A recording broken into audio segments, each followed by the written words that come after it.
it's lame and absurd, but you spit. You need to sit back and observe a certified pimp. So oh yes he is. I mean that boy does the shit. So messy is. Fresh to death. Ain't nobody fresh as he is. They can't compare. Go get next to him because he's so fly. I mean the boy's so clean.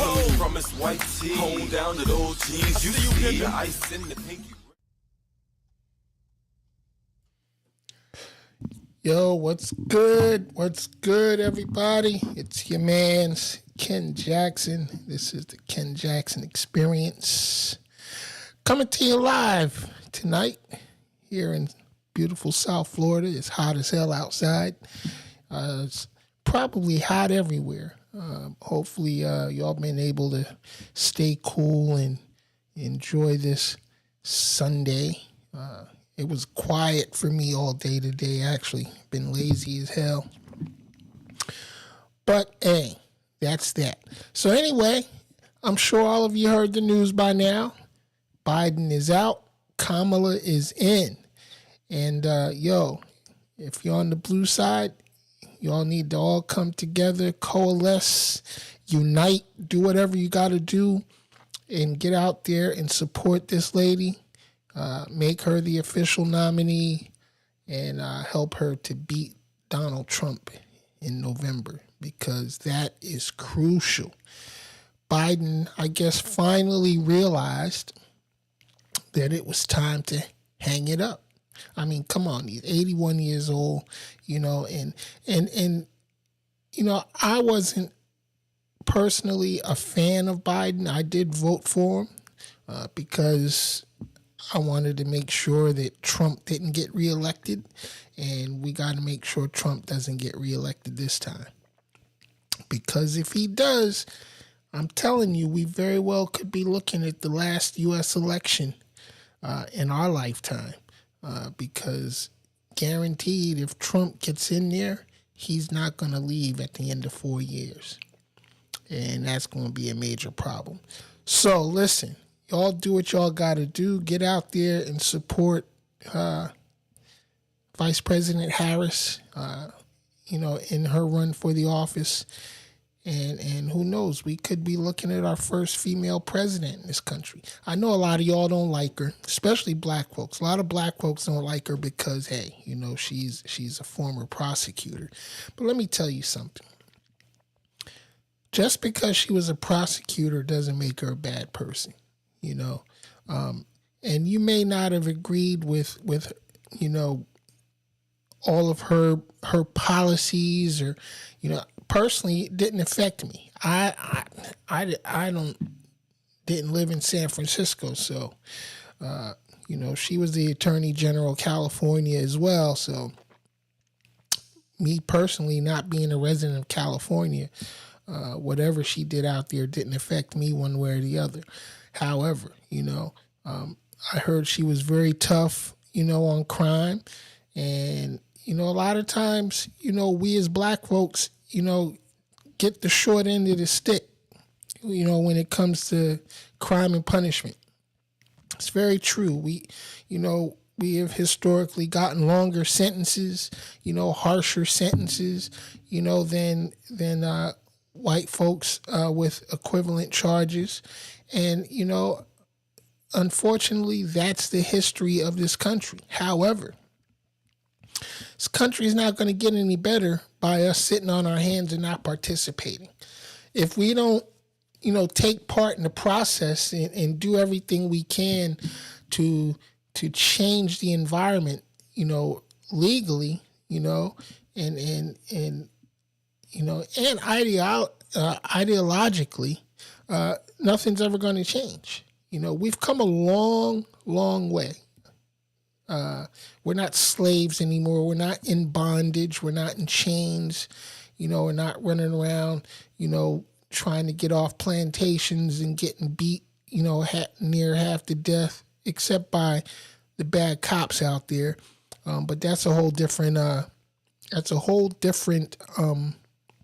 situation.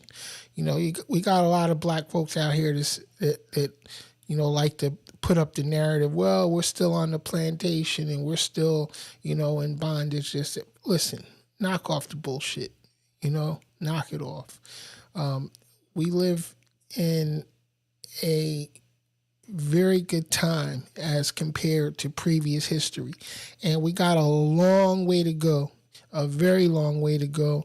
And it's not perfect. It's definitely not perfect, far from perfect. But it is what it is. And we have to keep working to make it better.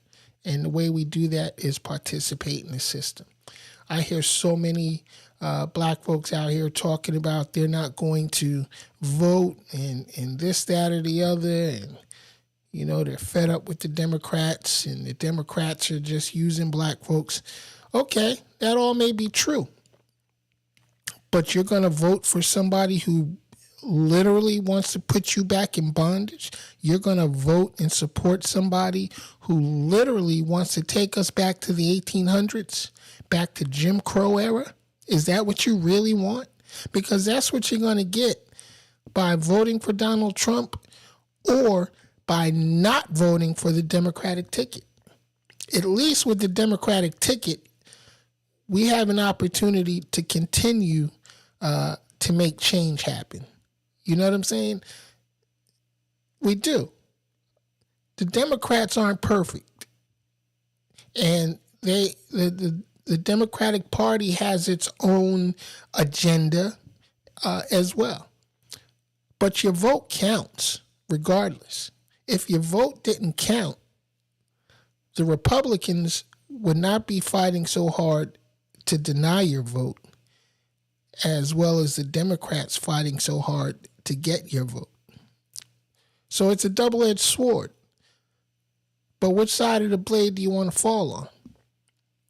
A lot of you say, well, you still get cut the same. Another thing that we say, I say too, left wing, right wing, same bird. But that goes for everybody. All of us have a light side and a dark side. We're humans. Think about that. Think about the evil thoughts that go through your mind. And don't say you don't, because we all have crazy thoughts, at one time or another in our lives that we know good and damn well things we shouldn't be thinking about. We don't always act on them, thank God. Most people don't act on their crazy ass thoughts, but we all have them. But anyway, Vice President Harris is the presumed nominee now that Joe Biden has decided to step aside with his old ass, And let me tell you this, I was going to vote for him if he stayed in, I know he's old as fuck, old as Methuselah, but the alternative is worse. The alternative is definitely worse. So get out there. I'm not telling you who to vote for, but don't vote for Donald Trump. You know what I'm saying? I know that sounds fucked up, but don't vote against your best interest, because again, like I said, with the blue side, at least, we still have a chance of affecting change. Think about it. Think about what the Republicans have done. This has been the most unproductive Congress in the history of the U.S. Congress. The absolute worst. They have gotten nary 1% of legislation that's been presented to them passed through. They have spent the last 3.5 years trying to impeach every Democrat, trying to impeach the president, trying to lock up Hunter Biden, trying to do this, that, or the other, they've effectively eliminated affirmative action in civil rights for a lot of minorities. They're talking about mass deportations if Trump gets in office. It's going to be a fucking mess, excuse my French, if Donald Trump gets reelected. It's going to be a mess. They're talking about it's going to be a bloodless takeover if the left allows it to be. Seriously? Let me explain something to you, some of you conservatives out there. Just because a lot of us support the blue, don't mean we're sitting down on our hands and not prepared to bust that ass if we need to. All right? The Confederates lost one war. You definitely lose the next one if it comes to that. And I'm not advocating for any type of violence. I'm just saying, if forced to defend ourselves, we will defend ourselves. So don't think that, if it comes to, to violence, that it's going to be an easy fight. Because no, this country, unfortunately, has a long history of violence. That's definitely one of the things that we need to fix, okay? On both sides. Doesn't matter if you're red or blue. Red and blue's been fighting for a couple of centuries now. A lot, so, but hopefully it's not going to come to that. Although I do think it's going to get a lot worse before it does get better, but I'm hoping that we're not seeing the last days of America. Republicans are talking about making America great again. Let me tell you something. And this goes for a lot of you black folks specifically, too, that would say America's never been great, or when has America been great? I've been all around this world, y'all. All around this world. And I've been to some awesome countries. I've met some awesome people and have experienced all different types of cultures. But let me tell you something. One thing I learned when I was overseas, a lot of people wish they had what we have. With all of our imperfections and all of our faults, a lot of people around this world wish they have, or wish they had what we have. We have opportunities. We have opportunities that many, many people around the world don't have. And it looks like we're about to throw all those opportunities away for reasons, whatever they may be. But America's been great for a long time. America was great from its inception. America's always been a work in progress. And we've done a lot of work. Our ancestors put in a whole lot of work to get us to the point where we're at now, where we do have opportunity.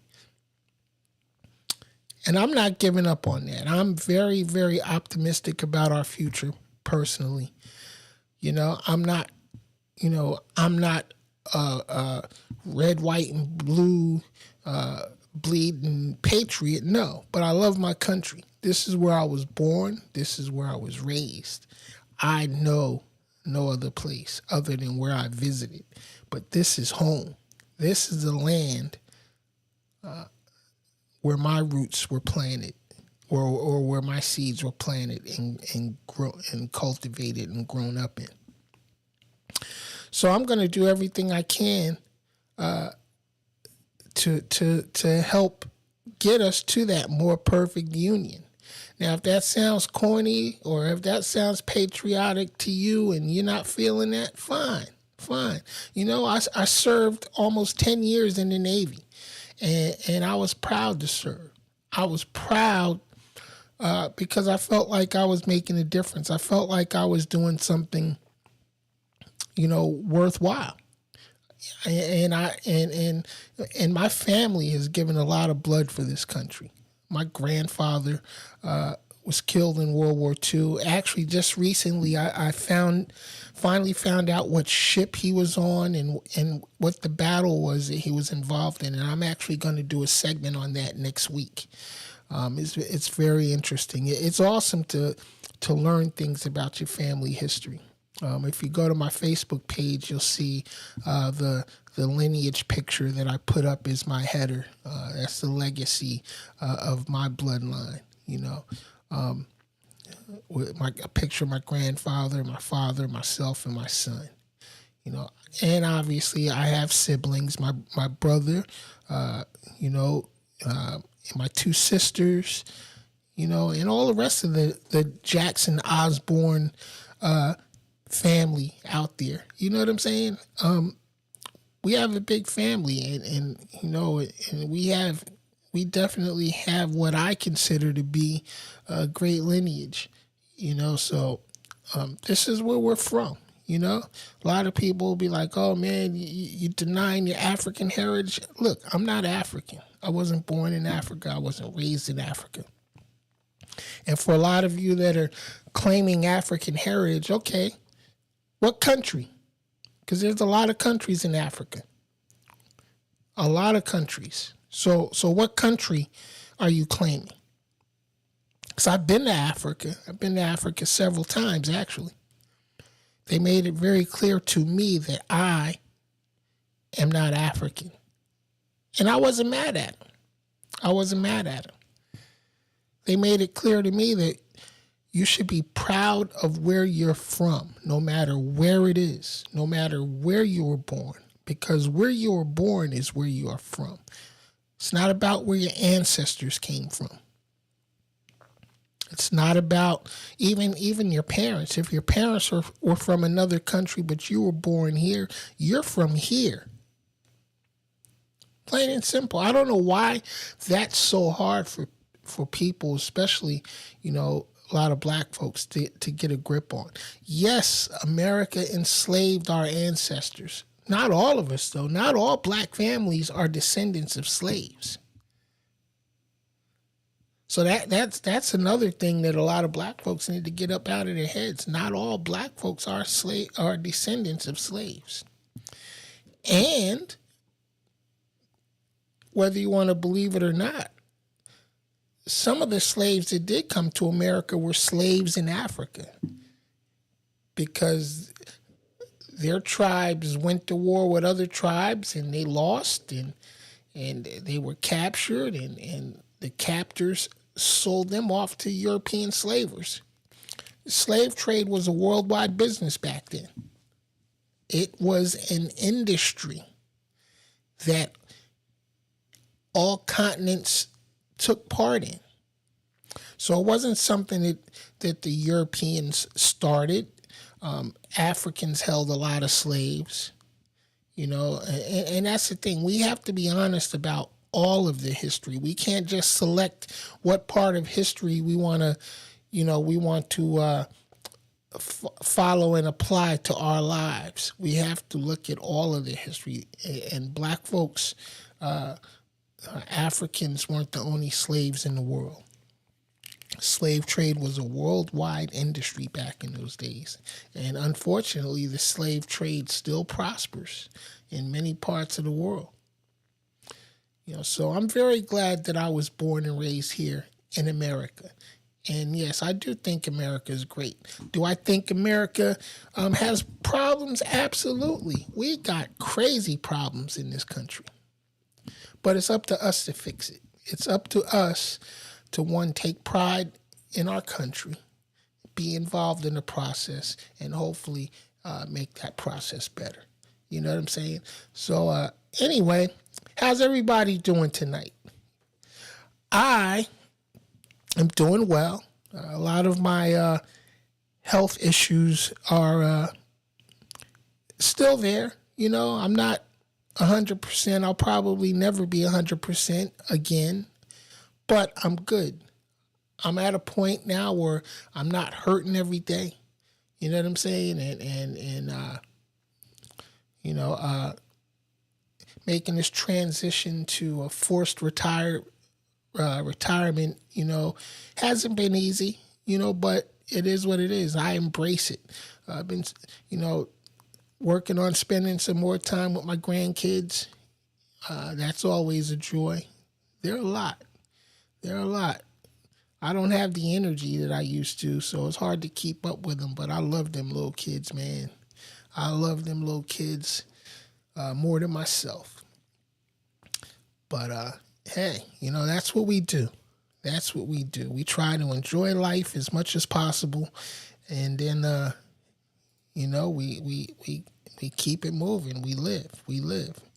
All right, so today we're talking about haters. And why is it that black folks can't take criticism? Why is it that, especially on social media, because we live in a social media world that is by far probably the least social environment in the history of humankind. But in this social media world, and even before social media became such a big thing, black folks always, in my lifetime, always had an issue with criticism, especially coming from other black folks. You know what I'm saying? Whenever, we're doing something, for some reason or another, we feel like nobody has the right to criticize. Nobody has the right to say, hey, I didn't like that. I think that was wrong. Blase, blase. Nobody has the right to voice their opinions, objectively about anything we do. And why is that? Well, because the first time, you say something critical about another black person, the first thing comes out their mouth, oh, you a hater. Why you hating? You jealous. You know what I'm saying? You're envious of what I got or what I'm doing. You don't want to see a black man or black woman, come up or prosper. And it's not always that. Sometimes it's just a simple fact that what you're doing or what I'm doing or what we all do is just trash. It's garbage. But for some reason, we can't take the negative criticism. We want to fight. We want to act like a damn fool when somebody says something contrary to what, we're doing or what we feel. And that hater label has been something, in my opinion, that has kept us back for many, many years. And it's so bad that now a lot of black folks are afraid to criticize other black folks. We have this culture that says, if you don't have anything good to say, don't say nothing at all. Where did that even come from? And why is it that we can't criticize? Well, it has a lot to do with the history of black folks in this country.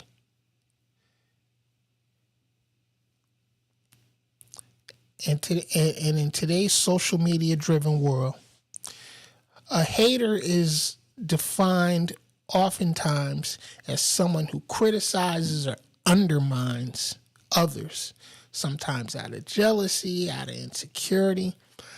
But criticism isn't always negative. Constructive criticism can be a powerful tool for growth and improvement. And we have to learn how to take criticism. Just as much as we have to learn how to give criticism constructively. So how do we do that? First let's go back to give the historical backdrop of haterism.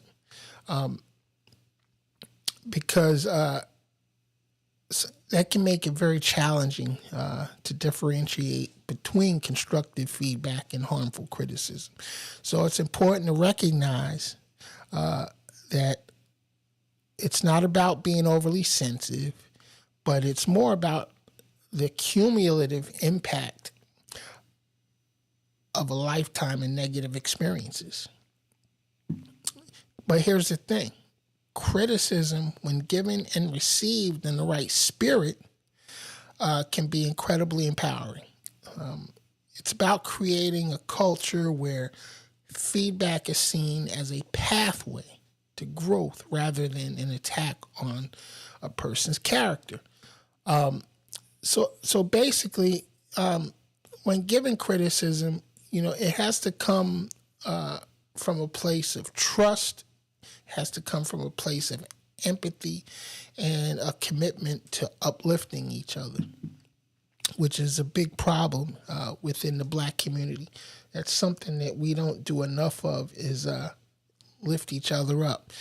Even in the words that we speak to each other, your homies are always talking about, yo, hold me down, and I got you. I'm holding you down, and don't hold me down.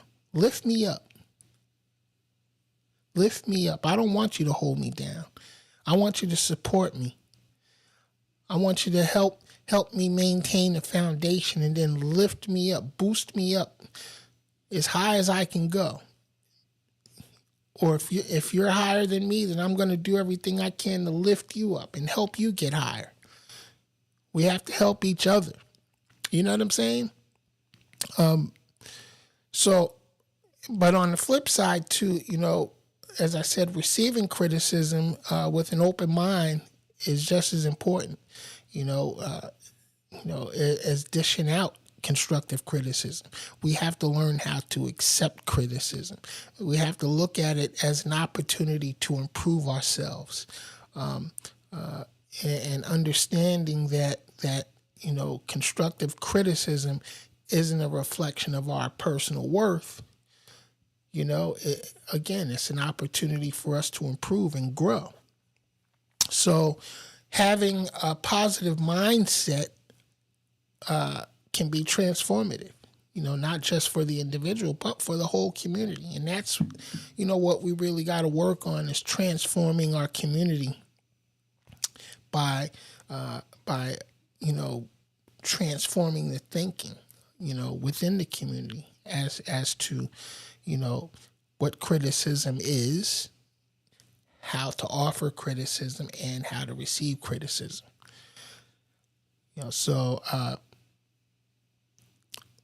But first, we got to build a relationship with our communities. A lot of times in the Black communities now, relationships are strained. A lot of Black folks walk around angry. Angry at this, that, and the other, baby mamas, baby daddies, kids getting on the fucking nerves. There's all types of issues that we're dealing with. And we as Black folks, for some reason, amplify those problems, within our own minds, and take it, to a level that's not even necessary a lot of times. Just the other day, which is something I see on a regular, I'm out and about, and I, decided to stop into one of the neighborhood, corner stores, which that's a whole nother story. But, there's a bunch of fools here at the corner store acting like a bunch of animals. Fight started inside, spilled over outside, and, and I'm thinking, wow, what? Over what? Comes to find out, dude cut in line at the cash register. It turned into a whole brawl. I'm like, really? This is what you're out here bugging out about because somebody cut in line, and that was worth fighting about? See, Black folks have this thing with disrespect. Oh, he disrespected me. She tried me. Knock it off. First of all, we're too goddamn emotional. You know what I'm saying? We are very emotional people. And we gotta stop living in our fucking emotions, y'all. We gotta knock that bullshit off. We have to understand that we can't control what other people do or what other people say. The only thing you can control is how you respond to it. And if your first response is violence, then there's something wrong with you. There's something seriously wrong with you. I can't even tell you how many times, I hear people on a daily basis, everybody can get some, if that motherfucker this or that, they tried me and disrespecting me. Really, you got to let them emotions go. First of all, it causes high blood pressure. And, black folks, we, all of us got high blood pressure for some reason or another. And you can blame it on the food. You can blame it on a lot of things, the environment or whatever. But we also got to blame ourselves because we create a lot of the stress that we live in. We really do. And I'm called a hater all the time because I'm always pointing out things within the black community that can be improved on. I like to point out the fact that, many black communities are co-signing mediocrity.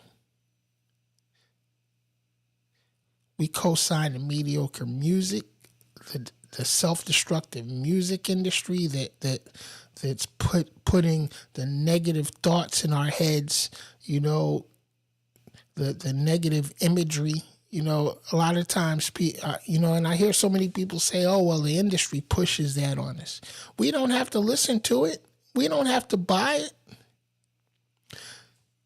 One of the reasons I got out of the music industry, now I'm back in because I feel like there's a need, but one of the reasons I stepped out of the music industry, not just because, I got so stressed out that I had a stroke and all, but mainly because I couldn't co-sign any of the music that was being put out. Some of the stuff that's out there now that is being peddled, to us is crazy. Last week I spoke about it, and I'll mention her again, Sexy Red, because right now, to me, she's probably the most destructive artist out there, the most destructive to the black community. That bullshit that she's putting out, pure garbage. And unfortunately, she's somebody's daughter. But these people love her. They're like, yo, Ken, man, why you trying to bring a black girl down? She's just trying to get her money and this, that. Yeah, but she's getting her money off the destruction of the community. It's the same as these dope boys out here and these gangbangers out here, they claim they love their hood so much, but they're the ones destroying the hood. Niggas in the hood are the problems in the hood. Think about it. They're out here, talking about, all the dope they push and not only all the dope they push, but all the drugs they take, and how they're taking advantage of the women and how the women are taking advantage of the dudes. And we're just killing ourselves. And we co-sign that bullshit every day because we buy it. We download it. We pass it around. And we act like this, it's okay. Oh, it's only music. Music is very, very influential. Music is so influential. Actually, music is probably more influential than religion and politics. The way to the soul of a people is probably easiest through music, because music, everything works on frequencies, and hit songs are hit songs because they're produced in a certain frequency that the majority of human beings can vibe with. It's a vibe. That's what makes them hits. not because it's good music, but because it's programmed in a certain vibration. It's programmed on a certain frequency, on a certain wavelength that is hypnotic to people. Every one of us exists in a certain frequency range. But then there's some of us, like myself, who are on the fringes, so it doesn't really affect us as much as it does the majority of people that are, within that center frequency range. Some people are more hypnotized than others. Like they say, we live in a matrix. We do. The entire universe is based on frequencies. Everything that exists gives off a certain frequency. And when there's a harmonic balance, everything works great. But right now, the black community is so out of balance. We are so out of balance, and we have been out of balance for almost 500 years now. That's why we're in the state that we're in now. We have to get back into a harmonic frequency range. We have to come back together, and we got to start embracing each other and showing each other a better way. Because if we don't, we're going to vibrate ourselves right out of existence. Think about the political environment that we're in now.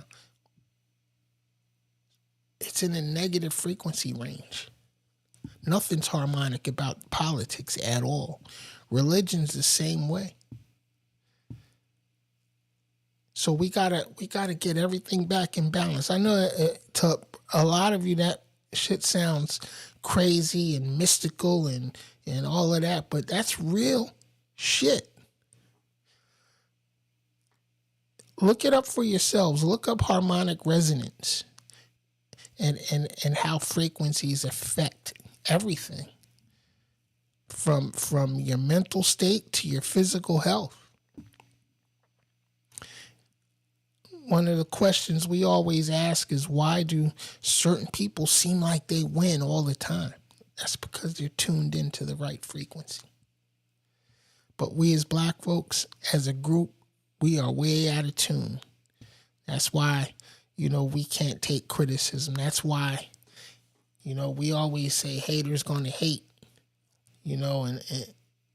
but haters are only hating because they're out of balance.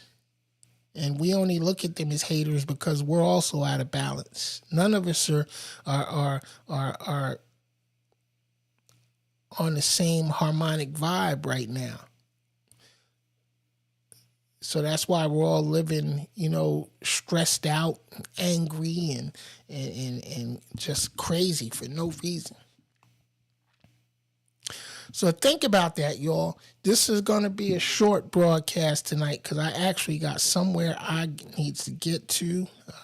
My daughter called me just before the broadcast and said she had something for me, so I got to go check on her. You know why?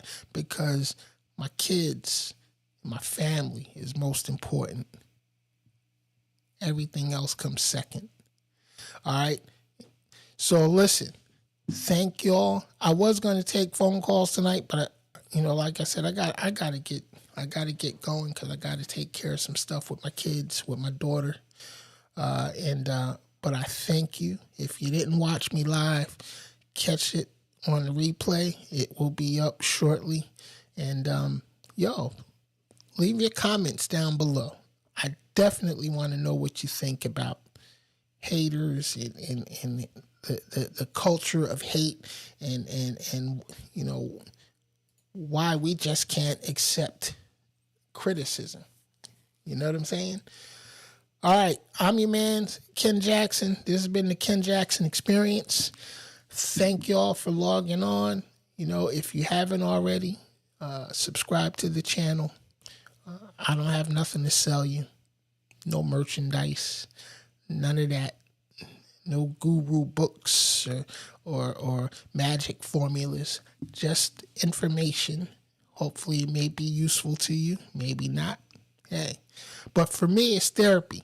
I talk because it's therapy for me, because I'm trying to change my frequency and become more harmonic with everyone. So thank y'all. I will see y'all next Sunday for the official broadcast. But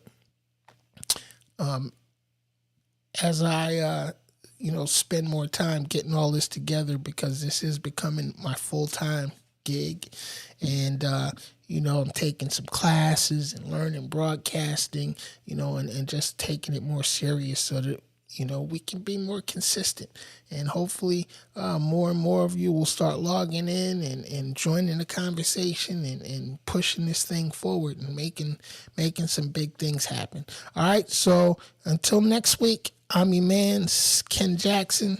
This has been the Ken Jackson Experience. Thank y'all, and good night. I'm out.